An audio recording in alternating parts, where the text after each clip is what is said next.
ঈদের তৃতীয় দিনে পুরনো ঢাকার বিভিন্ন অলিগলির চিত্র এটি। কোরবানির পশুর বর্জ্য এখনও অপসারণ না হওয়ায় দুর্গন্ধ ছড়াচ্ছে চারপাশে। জেলখানার পেছনে চকবাজার উর্দু রোড এলাকায় চোখে পড়ে এমন ময়লার স্তূপ। দুর্গন্ধ সৃষ্টি হওয়ায় চরম বিপাকে পড়েছেন এলাকার মানুষ। বকশীবাজার এলাকায় রাস্তার মোড়ে মোড়ে চোখে পড়ে বর্জ্য স্তূপ।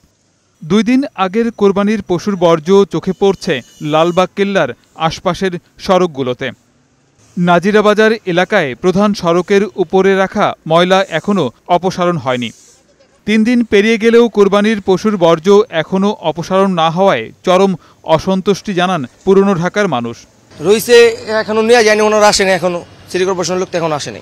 তবে ঢাকা দক্ষিণ সিটি কর্পোরেশনের পরিচ্ছন্ন কর্মী জানান, তৃতীয় দিনেও অনেক কোরবানি হয়েছে পুরনো ঢাকায়, যে কারণে বর্জ্যগুলো চোখে পড়ছে। সকালে আবার যে গরু কুরবানি হয়েছে এগুলো আবার ফেলাইতেছে বাসাবাড়ির থেকে, ভিতর থেকে। এদিকে আজ দিনের মধ্যেই ঢাকার 2 সিটি কর্পোরেশনের সব বর্জ্য অপসারণ হবে বলে জানিয়েছে সংশ্লিষ্টরা। গোলাম মোর্শেদ, বৈশাখী সংবাদ, ঢাকা।